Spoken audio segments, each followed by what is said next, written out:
personally, I think Proverbs 14 has a lot of good verses in it, Proverbs in it. All right, so that's why I spent more time on it. Okay, we'll just start into it. Verse 13, even in laughter the heart may ache, and joy may end in grief. You know, this is kind of like the one before in verse 10. Each heart knows its own bitterness. No one else can share its joy. But in this one, it's slightly different. Even in laughter the heart may ache. You have an idea what that may be emphasizing? We see this now in commercials for mental health medications. And you'll see a person walking around with a little mask, right? You see those commercials? She has a little smiley face, mask. Okay, depression, yeah. That's what this is saying. Even in laughter, the heart may ache. So this is the person who puts on a front, who is, I'm okay, I'm fine, and all that, but really, they're really hurting. But you just don't know it. And that's just what it's saying. It's an observation. He's not saying anything about it. But it is just saying that they mask their real nature, their real heart. They mask their heart by putting on that show, okay, putting on a brave face or whatever. But then it says, and joy may end in grief. So that second line probably means that when the laughter that has been masked, that has masked the pain, when that laughter is over, then all that remains is grief. So to me, it would be kind of like, oh, did I move? Am I in the wrong place? No, the camera's having trouble keeping the focus. I'm not even moving. That's strange. Okay. So the idea about the grief remains is, and I would see it this way. We all go through stuff, and people don't know it because we hide it. But when you're alone, then no one's there to see it. But then that's what it says, the grief remains then. When you take off the mask, you still have it. That's all it's saying. It's not offering any advice or any counsel or anything like that. It's just saying that's what life is like, and that's so true, right?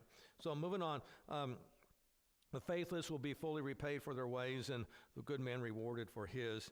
Now, does it read differently if you don't have an NIV? As the first line, will it say something different than will be fully repaid? Yeah, that's it. See, the commentator here, he says that word the NIV translates as fully will be repaid. He says it's a word, sorry. He says it's a word that it can mean that, but it's never really meant that when it's used. It means, its usual meaning is to be full or satisfied or satiated. Mine reads, the renegade reaps the fruit of his conduct. Oh. Well, that's interesting. He's saying really the idea is that the person who turns away from God is going to have an appetite for sin. They're going to be, the faithless will,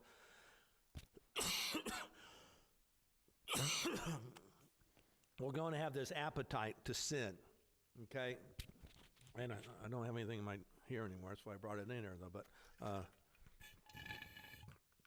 we'll have an appetite for sin, and the appetite can only be satisfied or satiated with sin. Instead of turning to God for fulfillment, they'll only turn to sin for that. Whereas a good man will do the opposite. A good person, for us, then our appetite is for God and to know God and know His ways.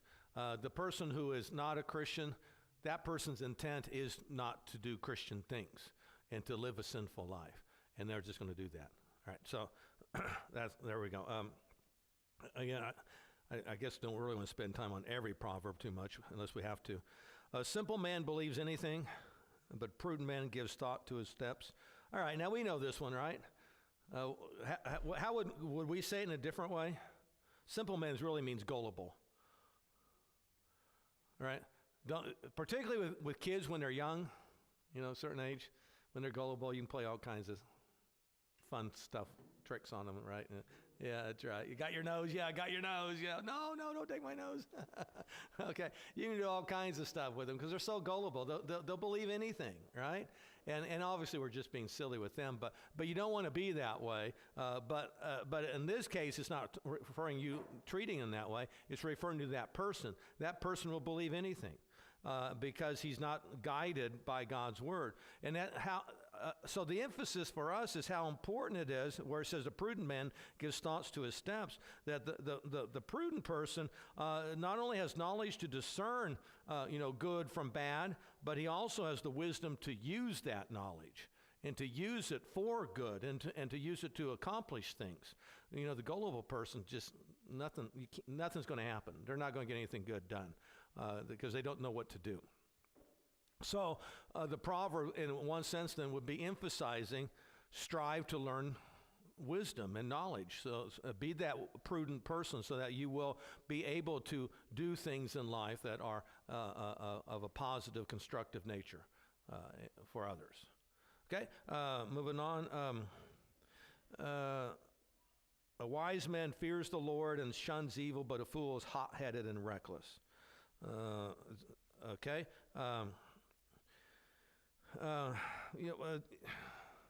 Okay, a wise man fears the Lord. Remember, we talked about the fear of the Lord doesn't mean, in this case, scared of him. It means respects him, depends upon him, relies upon the Lord for what he needs. So a wise man is going to rely upon the Lord, and as he turns to the Lord for his guidance and wisdom, he will know what is evil, and he will turn away from the evil. Whereas the fool, he's just hot-headed and reckless, right? The fool has no fear of God. With the idea behind that, it really is that the fool has no fear of God in the sense that he has no fear of God in the form of the crass, the wrath of God. He does not fear God's wrath. The fool, he thinks he can do whatever he wants, knowing God says you can't do this, and he'll just do it because he doesn't think God's going to do anything about it. Could you not take all those verses 15 through, I guess 15 and 16 to mean be careful and don't walk in the ways of the world? The discerning person. Oh, I see what you're saying. Yeah. Waits for God's instruction. You don't just follow the wide, the herd that just does that. Yeah. Oh, that's a good way of saying it. Don't just follow the herd, because the herd is just doing its own thing, which is always following the ways. In a herd animal, the guy at the back doesn't even think about where he's going. He's just following the rear end of the one. Yeah, right. Any kind of thought. Right. Yeah, it just follows without. Yeah, the lemmings. Yeah, right. With any thought. Yeah, that's the idea. Without any thought, without analyzing or discerning is the kind of the word that's often used in Proverbs. Discerning, is this the right way to go? Right, and these Proverbs right here is kind of highlighting that aspect. The fool, the gullible person, or just the evil person is just going to just do it, okay, without giving thought to the consequences of such actions. Yeah.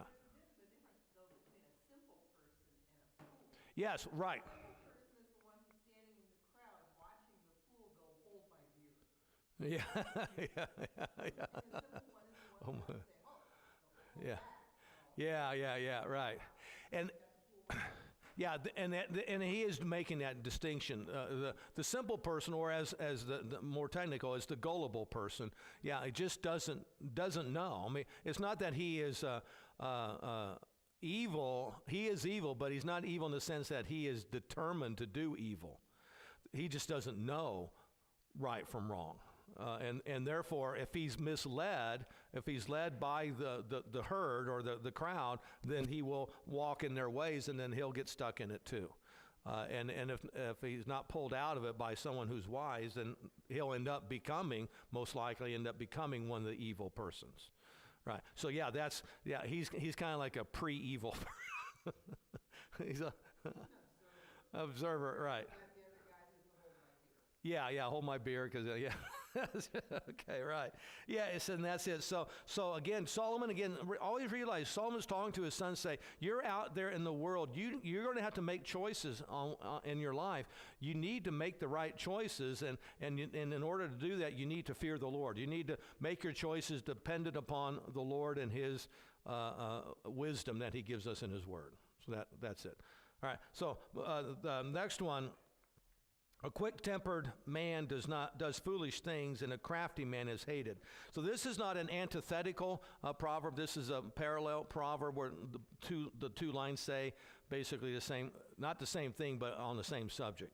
Okay, so the first one, a quick-tempered man does foolish things, and why does he do foolish things? It's because he doesn't think before he acts.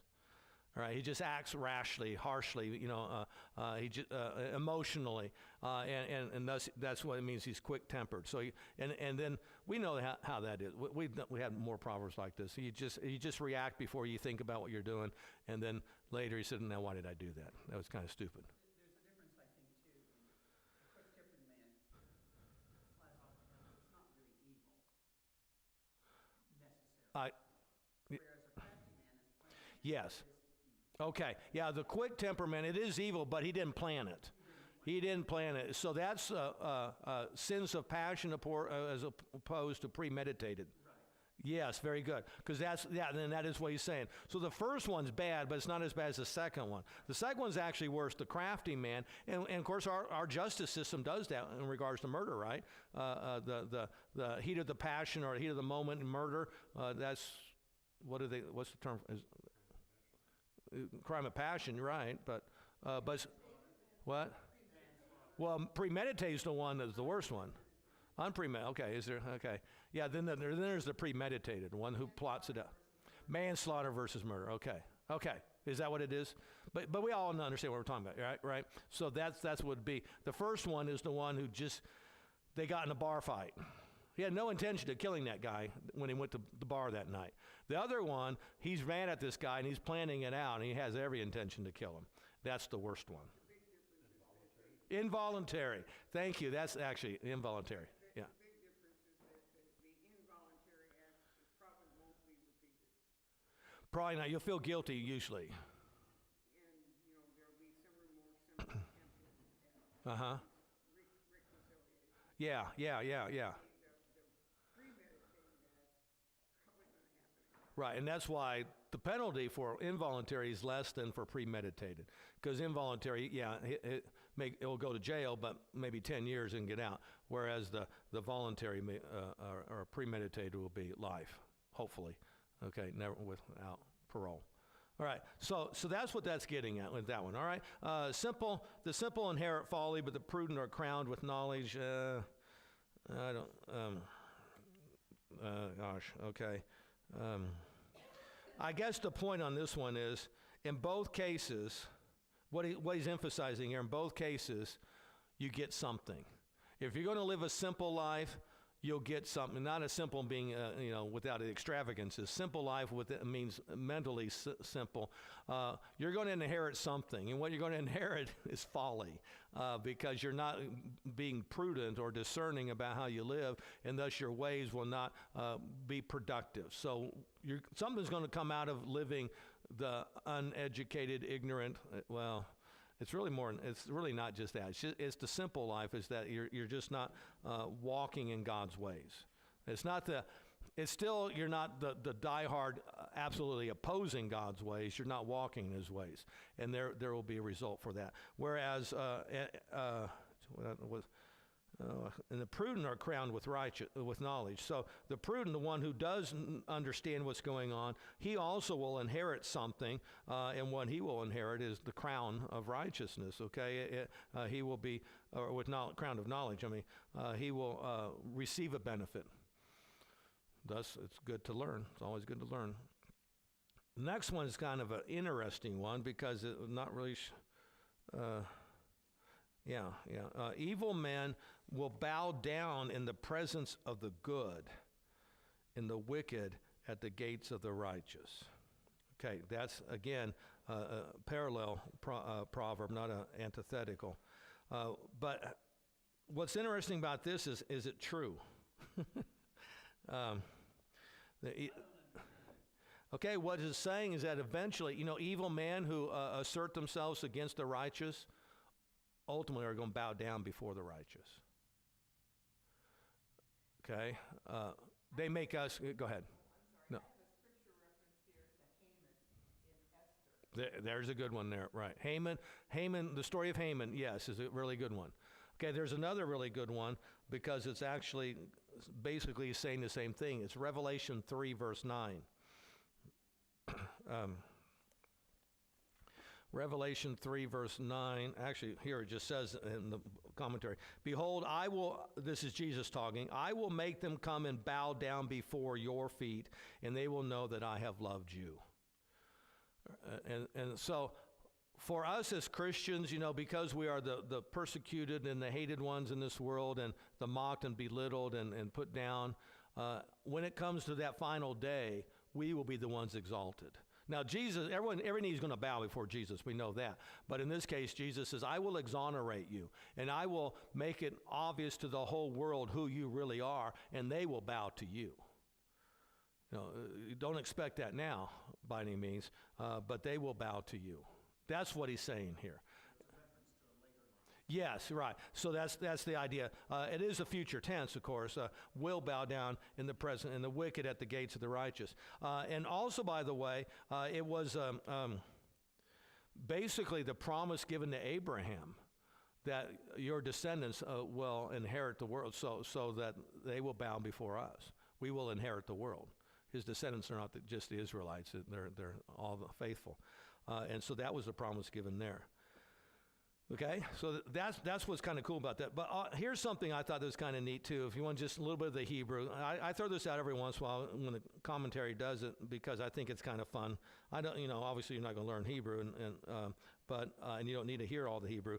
But every once in a while it's interesting. So starting in this verse 19, and all the way through 22, it's these 4 proverbs.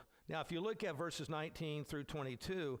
They don't look like they're linked together, but they are. The bookends are 19 and 22. They're linked by the word ra, and 20 and 21 have reah. Okay?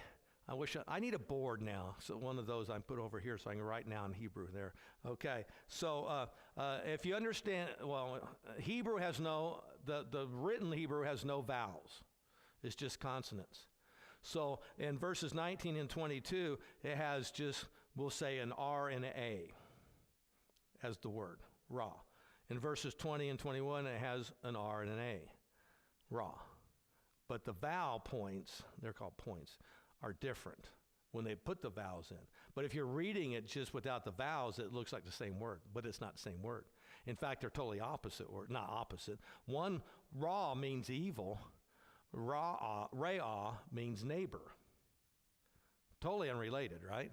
But the exact consonants are the same. It's really kind of cool. So when you're looking in Hebrew, in the original Hebrew, they didn't have any vowel points. So you're reading in the Hebrew, it's like ra, and yet you read it, ra, evil men will bow down. And the next one, the poor are shunned even by their ra.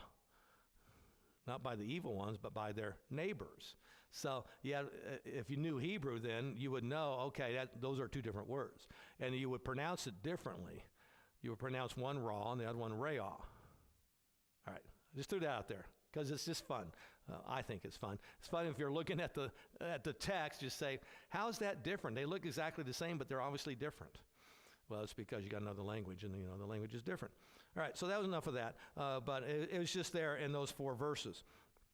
All right, the poor are, verse 20, the poor are shunned even by their neighbors, but the rich have many friends. Now, this is one of those general observation statements, just this is what life is like in this world, and it's not saying, anything, but we know that to be true, right? The poor are shunned even by their neighbors, sadly. Not always, but often the poor, they don't get the same kind of positive treatment. James talks about that. The poor person comes into your gathering and says, sit on the floor or sit at my feet. Whereas the rich man comes in and says, here's a special seat for you, right? They get special favors.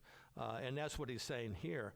But the commentator emphasizes that there might be a little caution in this one, particularly in the second part of it, the proverb. It could perhaps be a word of caution to those with wealth about the nature of friends that you seek. Be careful who you seek to be your friends, because they may not be the ones that will help you, or they may hurt you. Okay, so that's all there is on that. But the next one is a classic one. He who despises his neighbor sins. So you got the word neighbor there again. But blessed is he who is kind to the needy. All right, so this is actually the commandment, you shall not murder, saying that we are to help and befriend our neighbor in every bodily need. All right, so the hatred towards your neighbor is obviously shown in the fact that you just despise that person. And if you despise a person, you do nothing to benefit him. Right, and One before just said the poor are shunned even by their neighbors. yeah. Are you not despising your neighbor if you're shunning them? Yes, you are. You are, yeah. They do go together. So these four go to, yeah, that's what I'm saying. 20 and 21 go together based upon the word neighbor. But they refer to the same thing also. Yeah. That's what I'm saying. That's why he was saying these four verses, they have those two words, and the book ended by evil on 19 and 22, and then the middle verses are the same word, but it refers to neighbor, same consonant. I'm saying that the foolish evil Adam refers he who despises his neighbor sins, but the rich have many friends, but blessed is he who is kind to the needy. Uh-huh. Yeah, if you read, okay, yeah, if you take the negative and the negative and the positive and the positive. Yeah, that's what we're saying, right? Yeah. Yeah, you line them up together, verses 20 and 21. Yeah, they do. They do say that. And so the emphasis really is, and I know we just said that verse 20 is really just saying the way it is, but, and obviously we know it's wrong to shun our neighbors, but he's not saying that there, whereas he clearly says it in the next verse. You sin by doing that. So again, the idea that is conveyed is that as godly people, remember we said this way back when we started the whole Proverbs thing here. There's the two words that he uses are righteous, the righteous and the good. And the righteous are those who live rightly. The good are those who live, would live rightly too, but those who live to benefit and bless other people. And so in this case, that's what he's referring to, that you are, it doesn't use the word good, but we as God's people are the ones who do the most to benefit other people. We are called to love even our enemies. Of course, we love our neighbors as ourselves, but we even love our enemies. And the one who despises someone else is not living according to God's ways. And that person is sinning. Now, we got other passages about this in the New Testament, and you may know these. First, or go to James 2, 15 through 17. You may be somewhat familiar with this one. Ooh, I just turned right to it in two turns.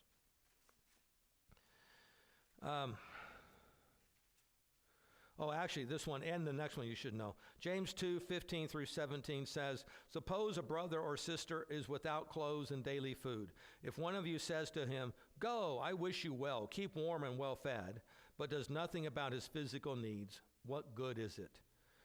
In the same way, faith by itself, if it is not accompanied by action, is dead. All right? So that's if someone comes up to you, has a need, and says, can you help me out? And say, well, God bless you. And you walk away. And you could have helped the person. That's what James is talking about. He says, that's the person who's despising his neighbor. He puts on the front that I'm really godly because I will say, God bless you, but I won't do anything to help you. And then you're not reflecting who God is by your lifestyle. And John will say that in 1 John. So after 2 Peter is 1 John 2, 15 through 17. This is another familiar one where it says,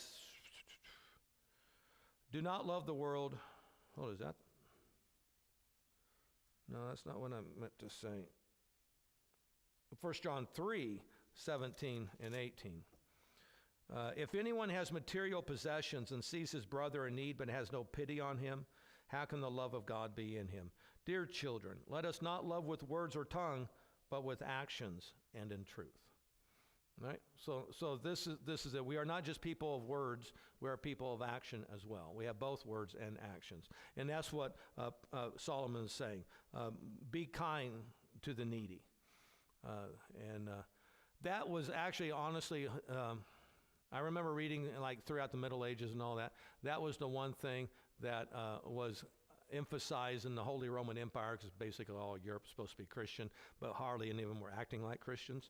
But when the knights were going around, they weren't as noble as legends make them out to be. The knights were pretty awful people. They were just marauders and plunderers, and they were bigger and better and stronger than other people. So if they saw a field that was by one of the peasants, and they just took what they wanted. Okay, but they were told, in one sense, you do not oppress or mistreat a poor person, especially a widow. Do you know why? Because God will get you for that.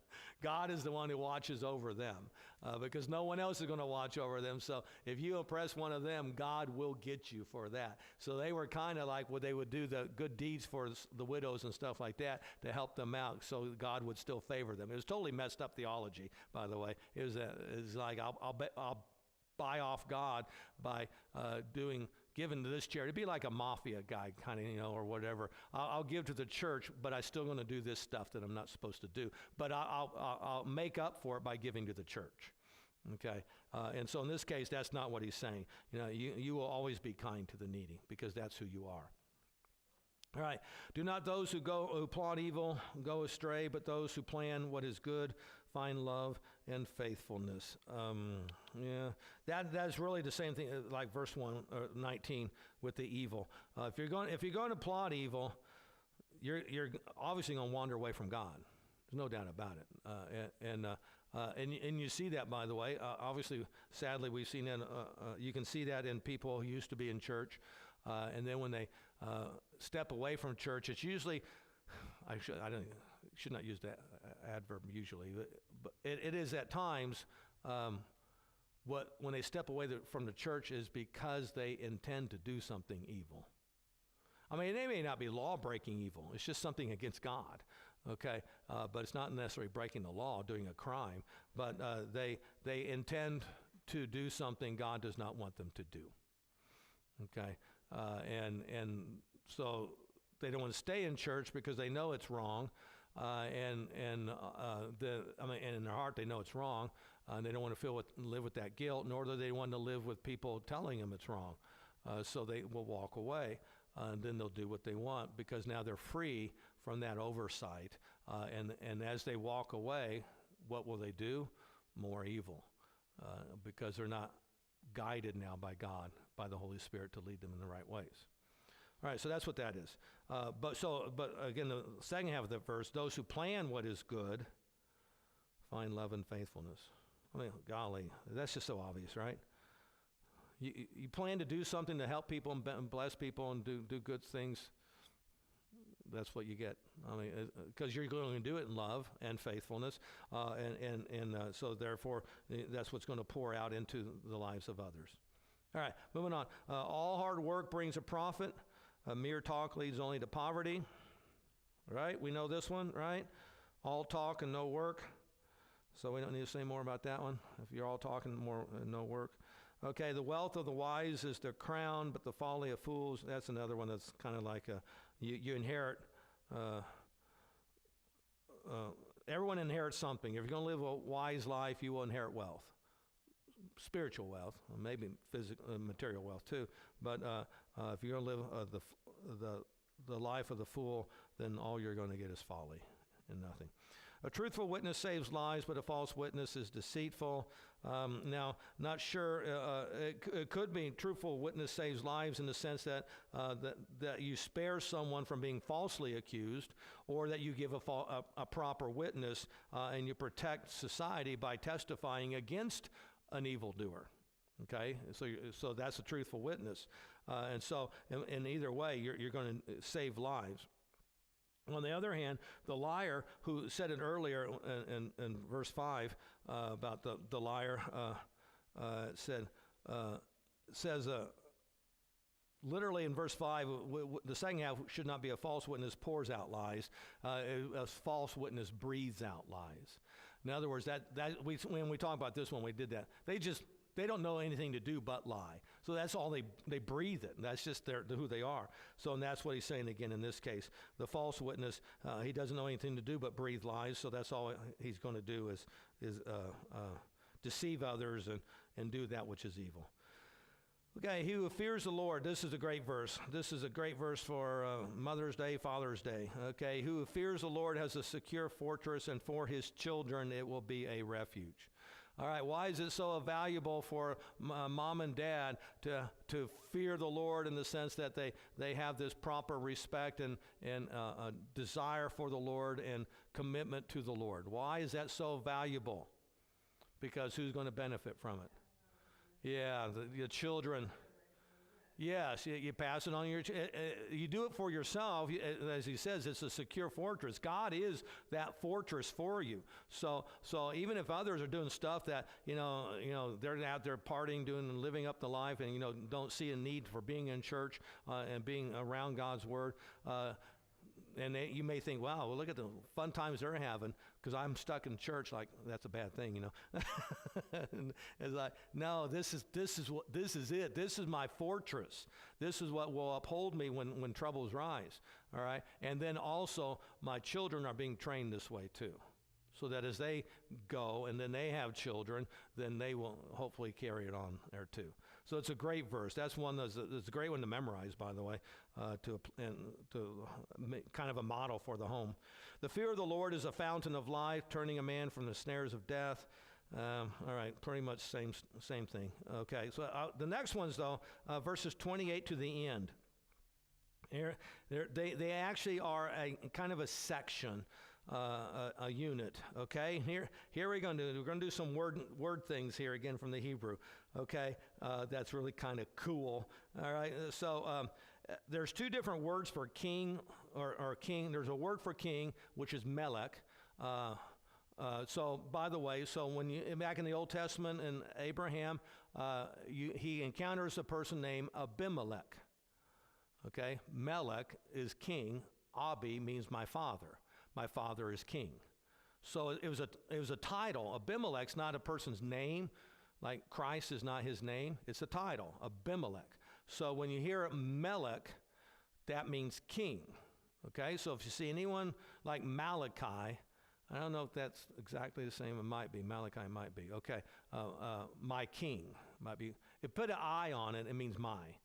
Owner. Okay, possession, I mean. All right, so that's one word for king, but here's another word for ruler, okay? And the word for ruler is, I'm going to say it right in Hebrew here, razon. Razon. That's in verse 28. In verse 25, where it says the king's delight, the word is not delight, the word is favor, and that's the word razon. Razon and razon. All right? Now, when I pronounce it, you probably don't hear a difference, do you? There is a difference. So the first one is razon, the next one is ratzon. TS, yeah, it's like a TS sound. So one is a Zion and one is a Zada. Zada is a tsa, TS, tsa. Zion is just a Z. Okay, so razon or ratzon. And otherwise, exactly the same spelling. And same verb points. So it's cool. So again, if you're looking at the text, you're looking at it and saying, oh man, that's kind of the same. And why is Solomon making these word plays? Well, it's kind of cool. It plays on your memory. You can remember these things better. So if you're reading it in Hebrew and you don't have a Bible necessarily, you can hear that and you hear the rhyme and then you remember the rhyme. So that's all that was cute about the Hebrew in that. But otherwise, verses 28 through 35, in a general way, this section speaks about, or just say it's advice for rulers or kings, leaders, on how they are to reign. All right. Now, obviously, you can keep bringing that down to not just the head of the entire nation. You can bring it down all the way down to the head of the home. Okay, so that's why it will apply to all people. But he talks about it mainly about the king himself, because if you think about, again, who wrote this is Solomon. Who's he writing it for? His son, who will hopefully become the next king. So he's telling his son, which Rehoboam blew it, but obviously didn't take his advice, but this is how you need to reign. Right? So that's what these verses are about. So, first of all, it starts with a large population is a king's glory, but without subjects, a prince is ruined. All right? So the proverb here reminds us that what makes a king great is not the king. What makes a king great is who? His subjects, the people he rules. So rule them properly. So because Rehoboam didn't, right? And when Rehoboam didn't, he became a horrible king because the whole people, all but the two tribes, rebelled against him because he was a bad king. He made a bad decision. So if you want to be a good king, you rule properly. You rule for the benefit of your subjects. All right, so you that's how you get this in the start here. So parenting, if you bring it all the way down to parenting, that doesn't mean you're spoiling the kids, but you're parenting not in the sense of you're lording it over your children, but you're parenting in the sense that you as a good ruler are doing that which is best for the benefit of your children, just like a king would do. Okay? And you're still the king, you're still the Lord, and you're still ruling, but it's not all so that everything comes to you, but it's for the benefit of the people. And really, you know, when you look back on Solomon's reign, it did kind of talk about how silver was so plentiful among the people and all that. It's kind of like, who needs more silver? We got plenty, you know, kind of stuff. And how rich they were, how comfortable they were. Of course, that became complacent that way too. Then Solomon himself messed up. But ideally, that was the idea. When the king rules properly, the people are blessed. All right, the next one. A patient man has great understanding, but a quick-tempered man displays folly. All right, so if you look at this in the context of a king, it's basically saying if the king has a very short temper and flies off the handle real quickly, it's going to be disastrous for the people because they won't know what to do. And he'll react in strong, forceful ways that will bring his subjects to rebellion. Okay? So a good, godly king is one who has patience. Okay. Impatient, it goes all the way down to your own personal relationships, but impatience basically turns people against you. Yes, Even if you offer something good, nobody's going to pay any attention to you. Yeah, right. The impatient man, people are just turned off by you and you want nothing to do with them. Right. And that's... Because you're unpredictable. Yeah, you are. Yeah. And it's the old proverbial walking on eggshells when they're around you. Because you never know what you're going to do, how that person will react. Is he in a good mood today or a bad mood or that kind of thing? Right. So that's what you got with that one. Okay, we got a few more minutes here. Okay, a heart at peace gives life to the body, but envy rots the bones. Okay, this saying, the heart at peace, meaning... Are you content? Are you satisfied? Like Paul says, I've learned to be content in any and every situation, whether well-fed or hungry, living in plenty or in want.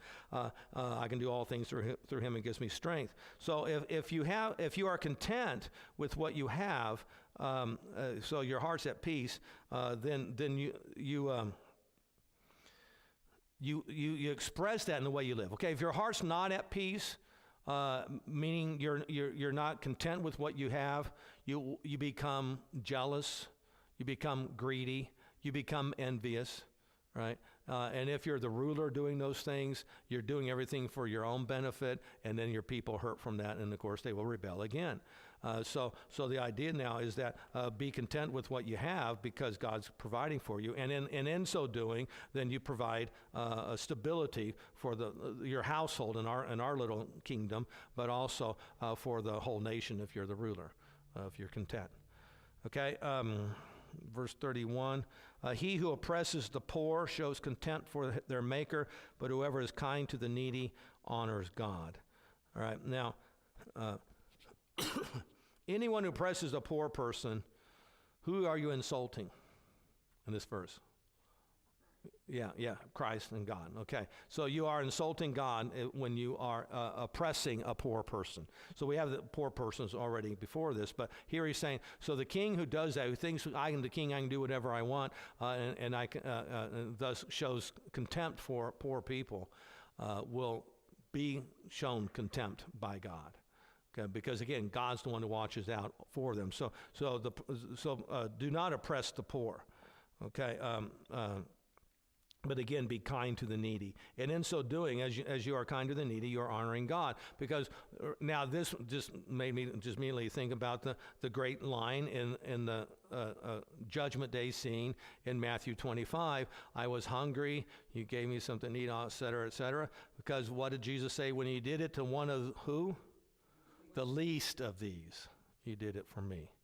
All right. In other words, you did, but he's really saying, he says, even if you didn't think about this is why you did it for me. You knew that it was me who was compelling you to act in love towards the needy. So when you did it to them, you're really doing it for me. And so that was a reflection of the fact that you fear the Lord and you do what's right. All right. We'll quit with that because we can't quite get them all done anyway. So we'll start with verse 32 next week. All right, and just keep plugging away. I don't have my pen with me, so remind me that we're starting in verse 32 next week in case I forget, because I usually mark it in here, but I don't have a pen with me. So, all right, let's close with prayer, then we'll be done. Blessed Lord, again, thank you. What a joy and privilege it is to be able to be in your house and to hear you speak to us through your word. And we pray that you will deeply impress upon us how important your word is for us. And that now, as we reflected on these Proverbs, that you will guide us in your ways, that we may do that which is pleasing in your sight, that we may see all people as your special and wonderful creation, and that we will love our neighbors as ourselves, and that we will give of ourselves to help those in need. We ask this in Jesus' name. Amen.